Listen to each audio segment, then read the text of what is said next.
Hola, estamos aquí en un nuevo conversatorio de la Red Cultural, un poco analizando las cosas que están sucediendo a nivel país, porque no podemos estar ajenos a todo lo que ha estado sucediendo. Y hoy día nos acompaña un gran amigo, primero hay que decirlo, profesor de la Red Cultural, Renato Valenzuela, quien es almirante y además historiador, ¿no es cierto? Bueno, Sí, sí, sí. porque evidentemente como profesor de la Red Cultural nos ha hecho ya muchísimos cursos relacionados con Historia de Chile y hemos trabajado años ya juntos. Bastantes años, 10 años ya que te conozco, Magdalena, pero almirante en retiro. Hago esa. Almirante en retiro, pero el Hago, almirante no se quita nunca, ¿o sí? no se quita el grado, pero me gusta decir en retiro para que la gente sepa, y así lo tengo incluso en mi tarjeta de visita, Está bien, que ya no estoy en servicio y no represento la voz de la Marina, ni mucho menos. me parece muy bien, me Uno tiene parece muy toda bien. la educación de la Armada desde los 14 años hasta que me retiré a los 55. Entonces son muchos años de servicio en la Marina, que uno adquiere una cultura, una manera de ser, de enfrentar la vida, con una visión dada desde la escuela naval. Por supuesto. Bueno, hoy día estamos con Renato porque queremos saber, porque tú has estado trabajando muchísimo en historia un poco comparada de los procesos constituyentes que ha tenido Chile. Y nosotros estamos hoy día a puertas de tener que enfrentarnos potencialmente a un proceso constituyente o a una decisión si queremos tener un proceso completamente nuevo o si queremos tomar lo que ya teníamos y hacer modificaciones en caso de ser necesario.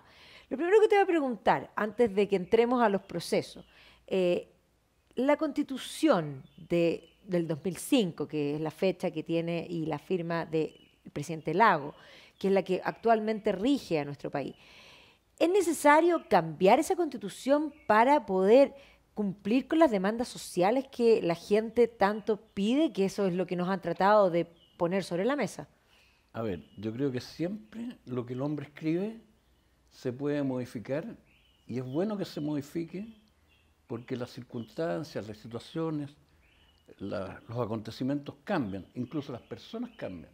Ujú. Por lo tanto, nadie podría negarse a hacer los cambios constitucionales que sean necesarios para lograr objetivos de que la vida de las personas, y en este caso los chilenos, sea cada vez mejor.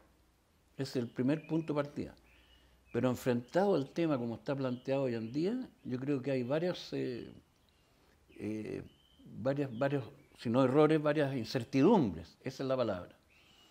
Porque está planteado hacer, como está planteado el tema, el acuerdo del 15 de noviembre, es partir de cero, hacer una constitución nueva, como si aquí hubiera ocurrido una hecatombe y haya que reconstruir Chile completo. Y la historia constitucional de Chile nos indica que las constituciones han sido un tránsito muy concreto en beneficio de las personas, pero siempre a partir de algo anterior. Nunca se ha borrado absolutamente todo, en realidad sí. Hubo una constitución federal que se quiso hacer un sistema federal en Chile que fue por allá por el año 1926.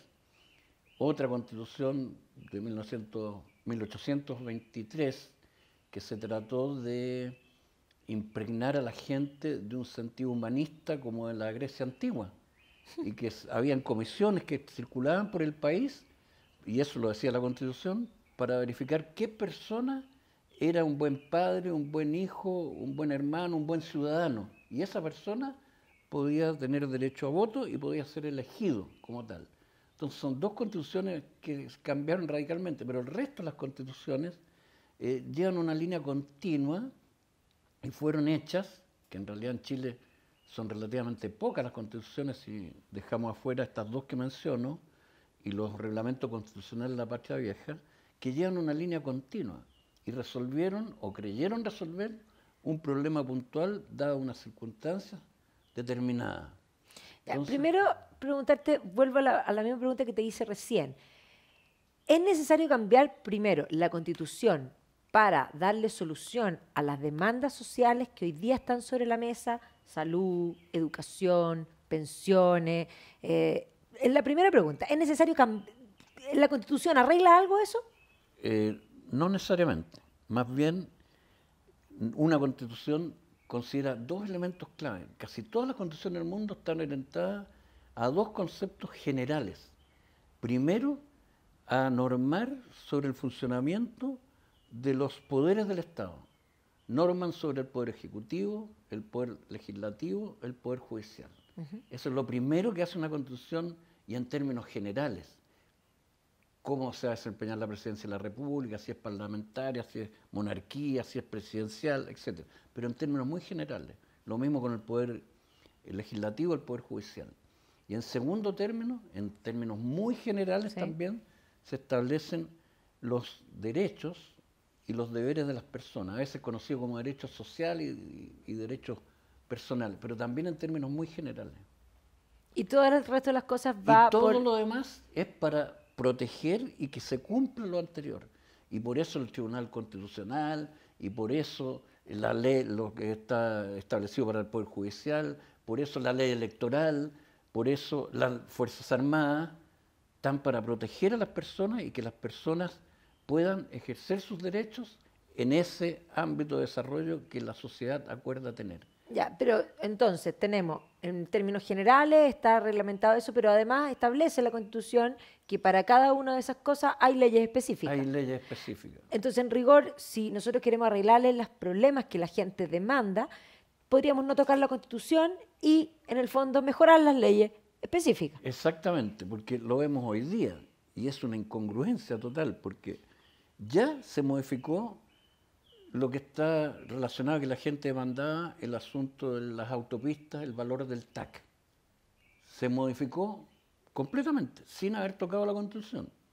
Anteriormente, mucho antes, se modificó la ley de las Fuerzas Armadas, que es una ley constitucional, que no está en la Constitución el detalle de las Fuerzas Armadas, pero sí en la ley orgánica constitucional de las Fuerzas Armadas.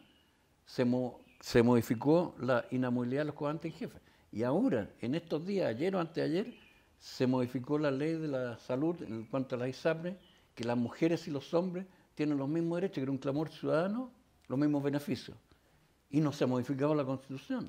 O sea, en rigor podríamos decir que poner la Constitución sobre la mesa no tiene que ver con las demandas sociales específicas que de alguna manera están vigentes en este gran movimiento, sino que hay otras intenciones. Sí. Y tú agregas además que te parece que es bastante absurdo querer construir de cero. ¿Por qué alguien podría querer construir de cero? Yo creo que construir de cero es una utopía, no se puede, y es alguien o que no conoce el tema, o bien que tiene unas intenciones que no me atrevería a calificar, pero son extrañísimas. ¿Por qué todo lo que va a haber anteriormente está malo? ¿Cómo no va a haber algo bueno? Chile ha firmado tratados internacionales, entre ellos, por ejemplo, sobre los derechos humanos. Tiene Chile firmada la Carta de Naciones Unidas. No se puede salir la Constitución de los parámetros en general que habla Naciones Unidas, que Chile se ha comprometido y que desde el año 47 ha respetado. Entonces, ¿cómo vamos a partir de cero? Pero existe el peligro que llegue alguien con alguna idea extraña que quiera partir de cero, tener una monarquía o tener una anarquía, no sé. Entonces, es un peligro el hecho de querer partir de cero, y es casi imposible. Y además, y lo más grave de todo, es que durante 2 años vamos a estar empeñados y violentamente encontrados los que quieren cambios radicales y los que no queremos cambios radicales. Es una pérdida de tiempo.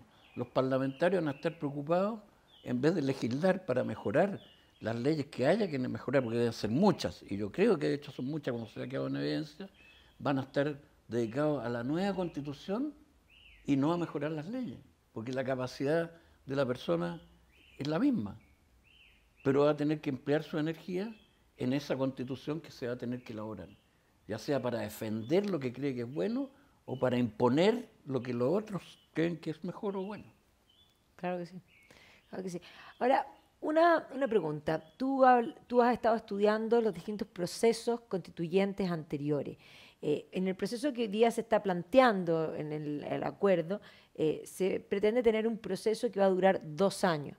Y además no sabemos todavía cómo sería, digamos, la constitución de aquellos que participarían en este proceso. En los procesos anteriores, primero, ¿cuánto tiempo se demoraron y quiénes eran los que de alguna manera hacían las leyes?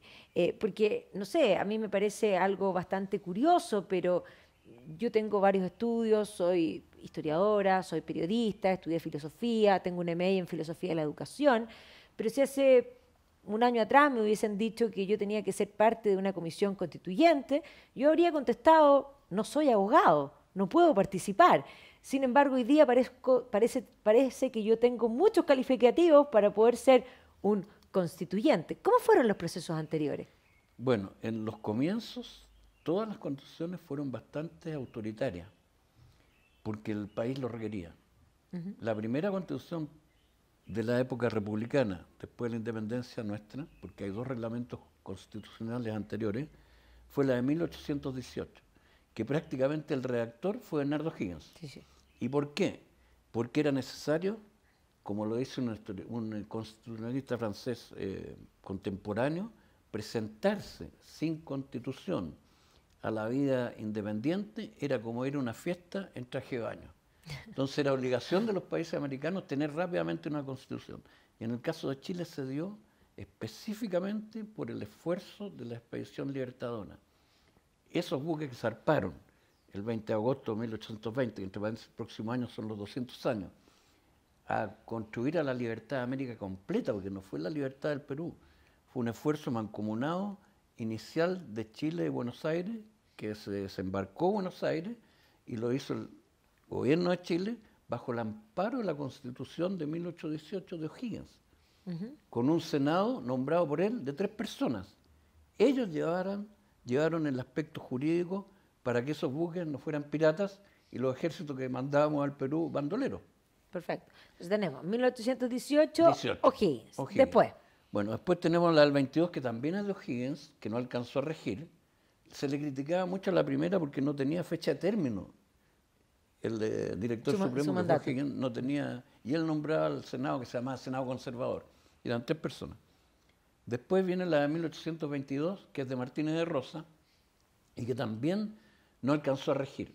Después viene la del 23, cuando ya O'Higgins no estaba, y es la constitución que se hablaba recién, que se llamaba la moralista, que habían comisiones, porque se pensaba que había hombres buenos, pero no tan buenos, y otros que no eran nada de buenos. Entonces había que identificar a lo largo de Chile, que en realidad la concentración de la población era en Santiago, Valparaíso, Concepción y Coquimbo, dónde estaban los hombres buenos que iban a poder elegir al resto para que los gobernara.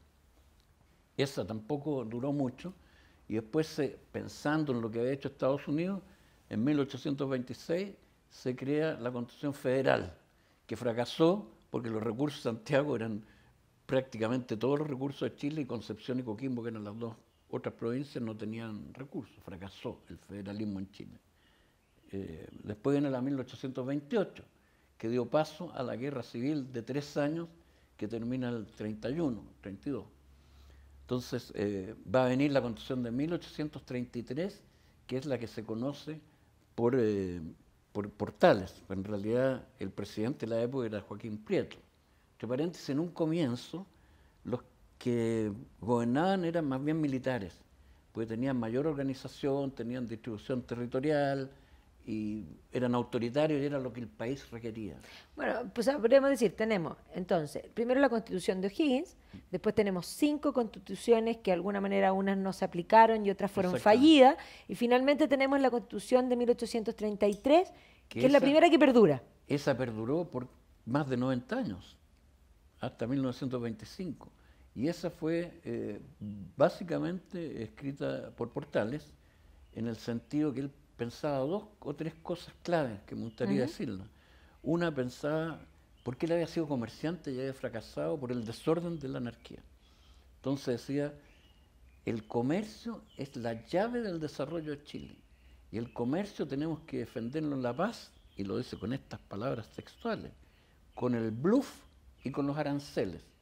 Y si eso no basta, hay que defenderlo con la guerra. Pero Chile debe dominar en el Pacífico y hacerlo para siempre, dominar económicamente. Sí, sí, sí. Y después también lo pone en práctica militarmente.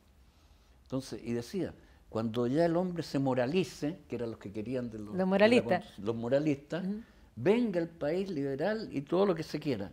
Pero ahora el hombre debe ser modelo de virtud. Y eso tiene que ser con un gobierno autoritario. Y eso queda reflejado en la Constitución de 1833. Perfecto. y perduró durante mucho tiempo. ¿Qué permitió esta Constitución? Primero que nada, una consolidación del Chile republicano, que fue uno de los primeros países Sí. de América Latina en que se Salió de la anarquía. salió de la anarquía. Incluso escritores que no son chilenos hablan que los otros países al lado de Chile eran, con estas palabras, republiquetas. Buenos Aires alcanza su solidez después de 1855, después de la tiranía de Rosas. Chile la alcanzó, el 33 ya estaba bastante Ordenado. consolidado y ordenado y permitió 4 gobiernos de decenio, que en realidad eran de 5 años, pero se reelegía el presidente automáticamente, casi automáticamente, por el buen resultado anterior. Y así estuvo Prieto, tuvo Bulnes, militares, después empiezan a aparecer los partidos políticos. En un comienzo se dividían en patriotas y realistas, después en pelucones Pipiolo. y pipiolo, derecha e izquierda, hasta que empiezan a aparecer los partidos, primero más de derecha, podríamos decir, hacia 1851, después no había izquierda y derecha, habían liberales sin conservadores, si hablamos de derecha e izquierda, pero ahí los dividía solo una cosa, más afín a la iglesia o menos afín a la iglesia, más laicos. Sí. Era el partido conservador y el partido liberal.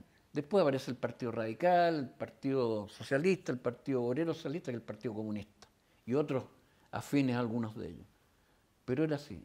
Y siempre se mantuvo esto, digamos, derecha-izquierda, lo que hablábamos hoy día, y en el eje vertical se establecía una división entre más presidencialista y más parlamentarista. Eso se va a dar a mediados, con la aparición de los partidos hacia 1851, que va a llevar a, después de la guerra del Pacífico y después de la guerra, concretamente después de la guerra civil de 1891, a un parlamentarismo sin cambiar la Constitución.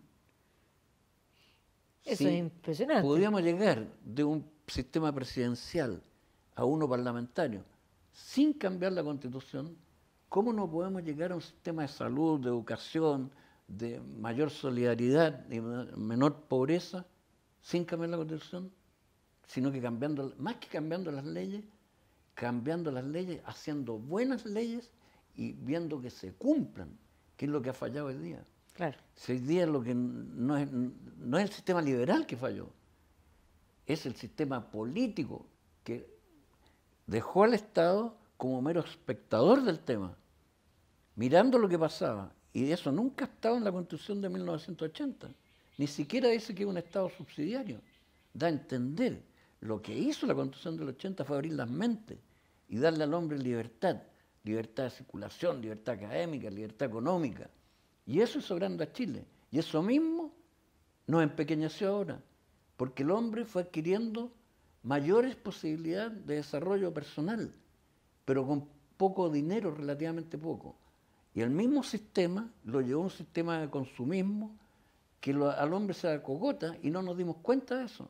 Pero el hombre cambió de estatus. El hombre pudo obtener mejor educación, mejores bienes materiales, mejor celular, mejor auto. Otros nunca han tenido auto, lo tuvo, pero tiene un sueldo relativamente bajo. Ah, pero ¿cómo solucionamos? Tarjeta de crédito, tarjeta de crédito, tarjeta de crédito. Con intereses a veces que llegan a ser usureros. Y el hombre no se dio cuenta, ¿no? Y el Estado no se dio cuenta. Entonces hay que ir al rescate de esa gente. Como en el 82 fuimos al rescate de los bancos. ¿Por qué no vamos al rescate de las personas que se endeudaron imprudentemente tal vez?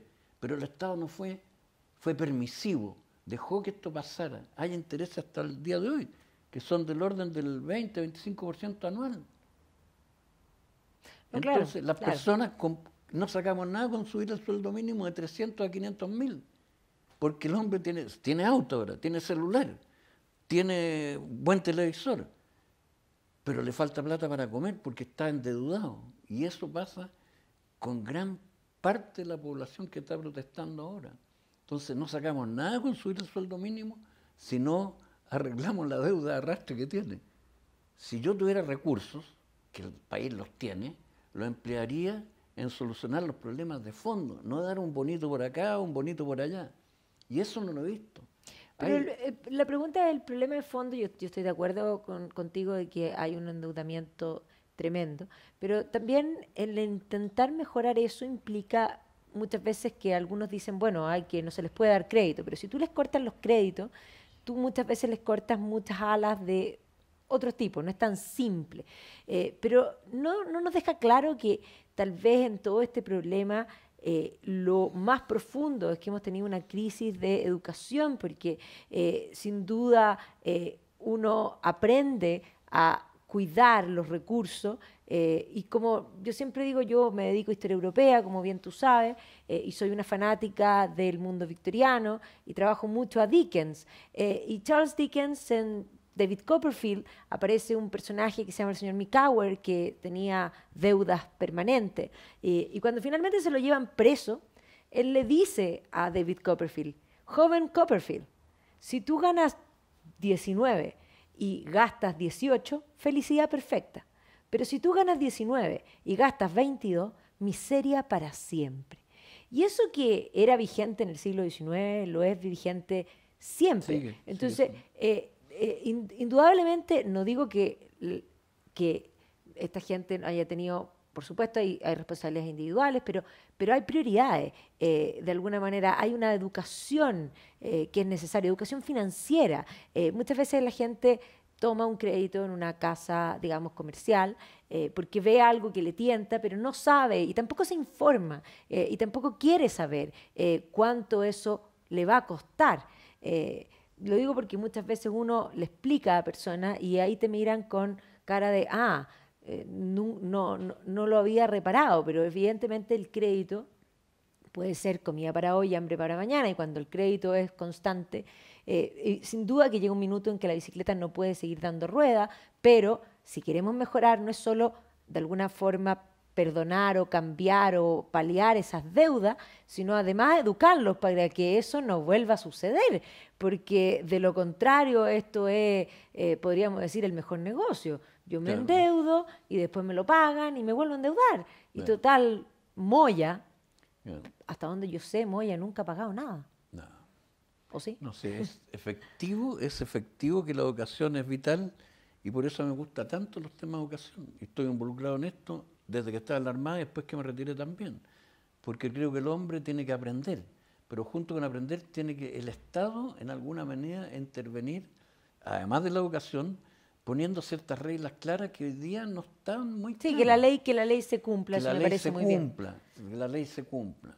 Me parece eso muy bien. Y no es regalarle a la persona, sino que tal como eso los bancos, por ejemplo, que no pague el capital esa persona endeudada, pero que no puede usar la tarjeta de crédito por un tiempo determinado. Entonces ahí se pone al día y paguen nomás los intereses. Porque algo tiene que pagar. No, claro, hay muchas fórmulas, para poder estudiar y hacer salir a la gente de la situación de esta, digamos, deuda constante en la que están, que es muy importante, que me parece esencial. Volviendo a las constituciones, estábamos en la Constitución de 1830, que le había dado una estabilidad al país y que incluso había podido mutar, siendo una constitución, digamos, presidencialista y autoritaria, en el fondo, incluso hacia un mundo parlamentario, lo que me parece realmente increíble. ¿Qué vino después? ¿Qué constitución en el fondo se dio el país y cómo fue el proceso? Porque me interesa saber del proceso, porque luego vendrá la constitución de 1925, ¿no es cierto? Exacto. ¿Cuánto se demoraron en hacer esa constitución? Bueno, ¿y quiénes la hicieron? Siempre la historia es un continuo y dentro de lo continuo un cambio. Chile se acostumbró a una riqueza importante, especialmente con el salitre y por haber adquirido los nuevos territorios en el norte. Y produjo una bonanza bastante grande económica que se tradujo en que el Estado tenía sus arcas fiscales bastante robustas. Y la gente también se empezó a tener un progreso bastante significativo. Y que eso duró todo el siglo XIX y parte del siglo XX. Pero nos sobrevino la guerra civil del 91, que creo que no vamos a entrar en detalle en eso ahora, pero fue un fracaso como país, rotundo. Quedamos divididos, se recuperó esa parte un poco rápida, pero después además sobreviene la crisis del salitre, porque se crea el salitre sintético y se crea también, se construye el canal de Panamá y viene también la decadencia de Chile y de Valparaíso. Valparaíso fue una ciudad luz del mundo casi, de América. Comercial, ahí se crearon el cuerpo bombero, los bancos, las entidades financieras, las exportaciones, los almacenes fiscales francos, que se llama, de la década del 51. Éramos el granero, y lo hizo Jorge Montt, perdón, Pedro, no, presidente Montt, Manuel Montt, en 1851 crea los almacenes francos, porque había una fiebre del oro en California y en Australia. Y ahí dijo, vamos a concentrar especialmente el trigo para alimentar a este mundo que se genera allá. Y viene un gran auge económico. Y eso empieza a declinar después ya a comienzo del siglo XX. Y se produce la guerra civil de 1891. Y entramos en un periodo de decadencia, que lo retrata muy bien Francisco Antonio Encina en el libro este que habla de nuestra inferioridad económica, que no era tanto económico, sino que era cultural. Chile empieza a renegar de todo lo propio y empieza a copiar lo francés especialmente, y viene un retroceso general, que eso se traduce en la política. Se pierde un poco el sentido de nación, el partido unitario, el parlamentarismo hace estragos, los presidentes duran poco, con sus ministros, con su equipo que constituyen, y esto va a producir en 1924 una verdadera revuelta que ya la gente no quería ya más bajo la presidencia de Arturo Alessandri. Y quien recoge ese sentimiento de la gente es parte del ejército, y concretamente en esa época el mayor Carlos Ibáñez, que va a tener un rol durante 30 años activo en la política junto a Arturo Alessandri. Y recoge este clamor de la gente y hace lo que se conoció el 24 de septiembre del año 1924, el ruido de sable en el Congreso cuando se discutían algunas leyes. El Congreso cuando estaba en Santiago. Entonces, manda a Alessandri un emisario y le dice, si algo tiene que decir el ejército, me lo diga, y yo le cumplo. Y el que hace el petitorio, y así se llama mi petitorio, es Carlos Ibáñez, en que no solo pide cosas militares, sino que las menos, pero pide para los sindicatos, para la clase media, para la educación, hace un petitorio, lo hace en la noche, y le llega al día siguiente al presidente, esto es lo que yo quiero, y esto es lo que el ejército quiere, para el pueblo de Chile. Y el presidente dice, bien, pues yo lo voy a hacer cumplir, y si no, cierro el Congreso. No pudo el presidente, y el presidente Alessandri lo deponen, pero elegantemente, porque sale autorizado de Chile con permiso. Y ahí se suceden una junta militar y una junta de gobierno, pero tenía más poder la junta militar que la junta de gobierno, hasta que deciden traer de vuelta al presidente Alessandri para que haga una nueva constitución y la ponga en marcha. El presidente que se había ido en septiembre del año 24 es traído de vuelta, ya está en Roma, vía Buenos Aires se había ido a Roma, lo trae de vuelta y vuelven por petición del pueblo de Chile y del ejército, con el solo objeto que haga una constitución. Para esa constitución se determina que tenía que ser con una asamblea constituyente, con un esquema muy parecido a lo que se hablaba en el acuerdo de paz del 15 de noviembre de este año para Chile. Y se crea una gran comisión en que se habló mucho, que tenía que estar un 45% proletario, de profesores, de gente de distintas áreas, pero finalmente se termina con una comisión más pequeña. Y de esa comisión más pequeña se establece una comisión más chica todavía, que finalmente son 15 personas que trabajan en la Constitución. Y de las 15 hay 3 personas que trabajan. El presidente, el ministro de Justicia y uno más. Y fueron 33 sesiones de esa Constitución. Y la hizo prácticamente el presidente con 2 más. Y se promulga, había otra comisión que iba a haber en la Asamblea Constituyente que nunca se llevó a cabo, y se promulga con un plebiscito que se votaba con un voto rojo, sí apruebo, un voto azul, el no apruebo, y uno en blanco. Ganó por un 92% la nueva Constitución que corrigió los errores anteriores, porque se había ido desfigurando el proceso completo en Chile hasta caer en un parlamentarismo. Y se volvió una condición autoritaria, no autoritaria, era presidencialista, con fuerte, que es además una tradición chilena, que no la tiene nadie más, desde Pedro Valdivia para adelante. Desde Pedro Valdivia para adelante se concentraban en una persona La autoridad. los 4 poderes del Estado de la época. Primero, el gobernador de Chile o presidente de Chile, el presidente de la Real Audiencia, el presidente de la Real Caja y el capitán general.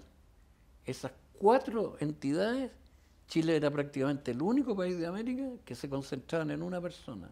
Obvio.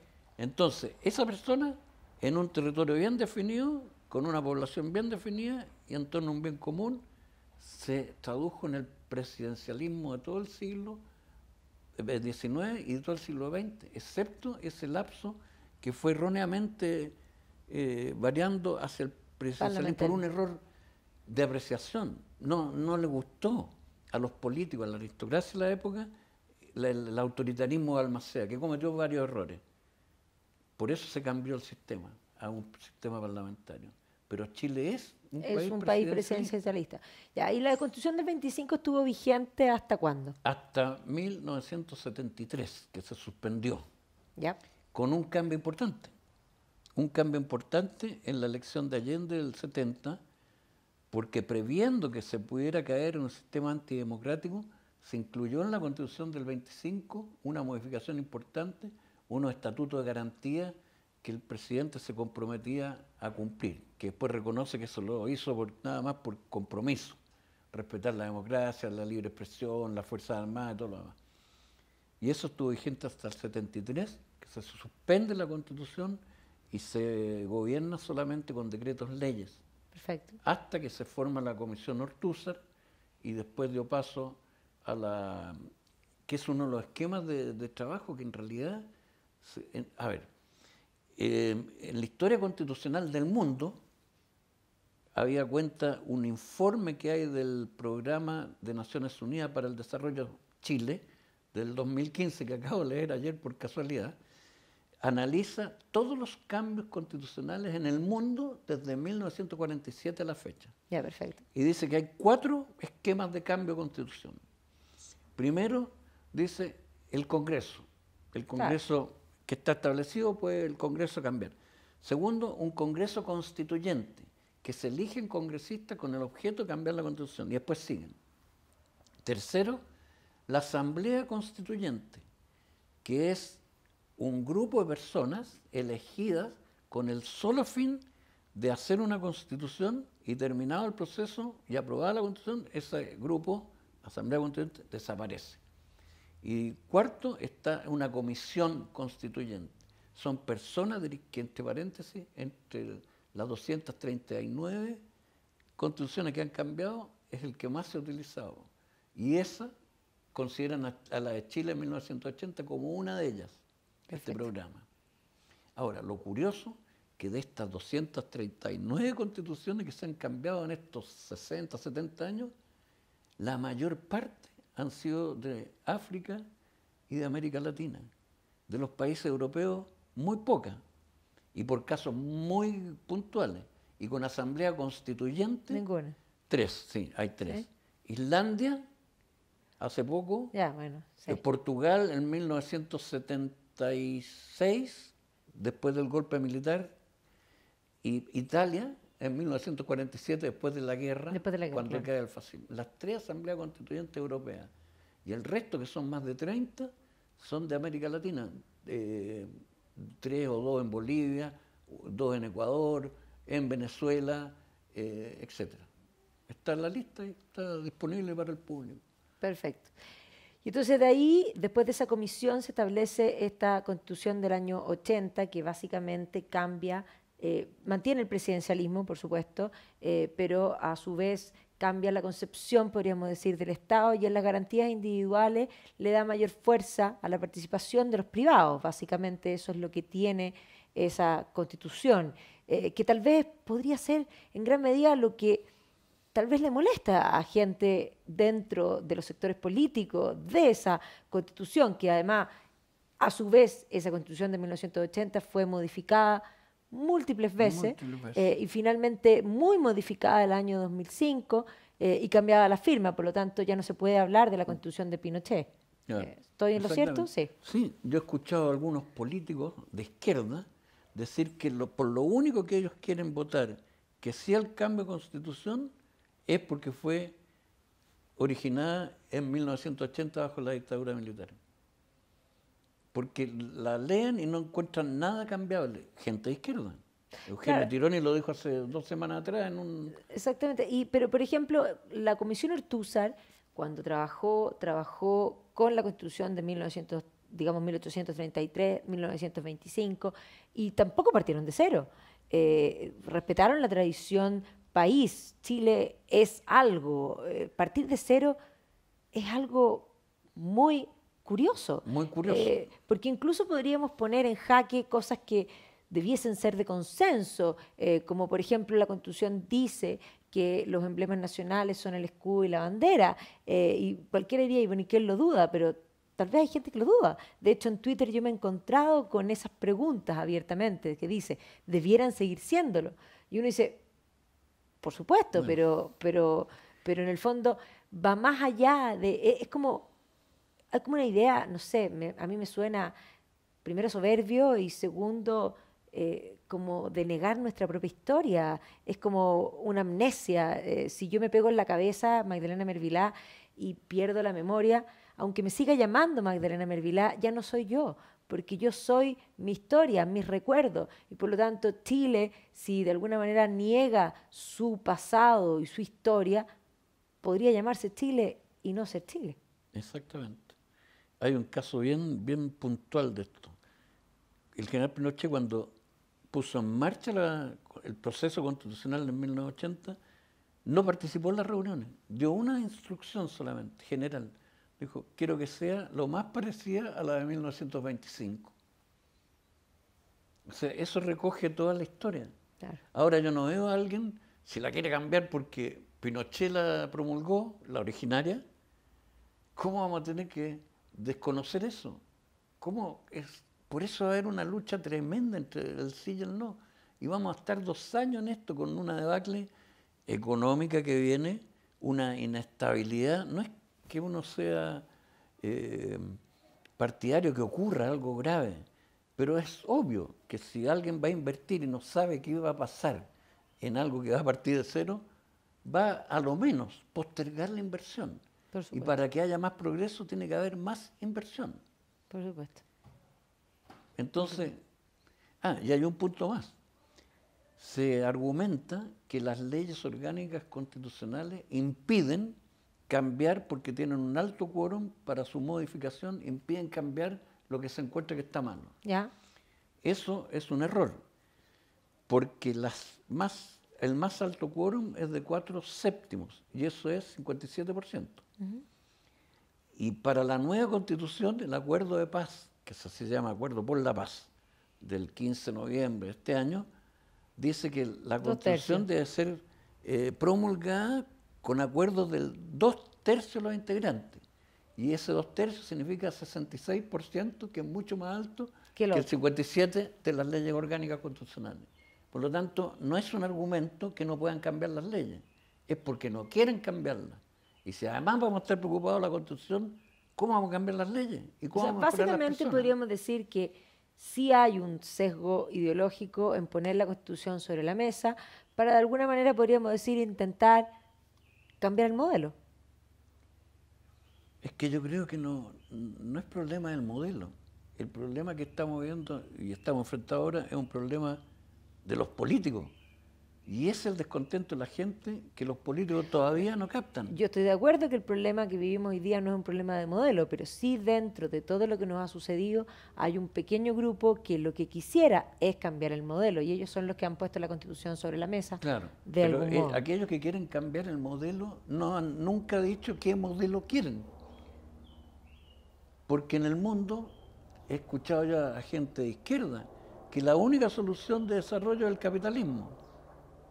He escuchado a gente, y bastante de izquierda, hablar que ellos están convencidos. Es más, estando en la Academia Nacional de Estudios Políticos Estratégicos, que estuve 10 años de profesor y que, entre otras cosas, tenía 2 cátedras, dos asignaturas, Historia Política de Chile y la otra era Crisis Internacional.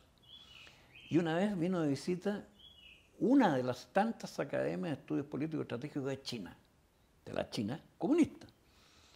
y comentando, después de la conferencia que nos dieron, con traductor y todo, nos decía este chino de la China comunista que el principal problema que tenían en China era qué hacer con el Partido Comunista. Porque ellos querían un desarrollo capitalista, porque eso es lo único que va a dar progreso al país. Entonces, a ver, yo diría Bueno, China que tiene tenemos... 4 constituciones en estos últimos 50 años. O sea, yo diría que en el fondo está claro que el capitalismo le ha dado un gran progreso. Por lo tanto, lo que deberíamos aspirar como sociedad no es al fin del capitalismo, sino a un mejor capitalismo. Y eso definitivamente no tiene que ver con la Constitución. No tiene como que ver dices con tú. la Constitución. Bueno, te agradezco, Renato, creo que ha sido muy clarificador, sobre todo la historia, porque creo que mucha gente no sabe, primero no tiene en la retina cuántas constituciones hemos tenido, cómo son los procesos constituyentes y qué implica la constitución. Y creo que lo más fundamental es saber que el problema que estamos viviendo hoy día no es la constitución la que lo va a arreglar y que sí, ponerla completamente sobre la mesa es un riesgo en el sentido de no reconocer quiénes somos nosotros mismos. Te lo agradezco mucho Muchas gracias. y espero Yo que te sea tengo útil. que agradecer la oportunidad de poder hablar con esta franqueza y con esta libertad que no había tenido la oportunidad. Y pienso lo que te he comentado ahora, decirlo a todos mis amigos, a toda mi gente, a toda mi familia, porque yo mismo al principio cuando vi que el país estaba paralizado, entrampado con estos asaltos a todos los bienes públicos, cuando vi el acuerdo de paz respiré tranquilo. Pero cuando empecé a cuestionar por qué, me di cuenta que era un error pero garrafal. Y el peor error que puede cometer Chile es luchar por hacer una nueva constitución partiendo de cero. Bueno, veamos a ver qué es lo que sucede. Muchas gracias, Renato. a ti. Y vamos a seguir con más, Muchas más programas para poder seguir aclarando las distintas dimensiones de lo que estamos viviendo. Muchas gracias.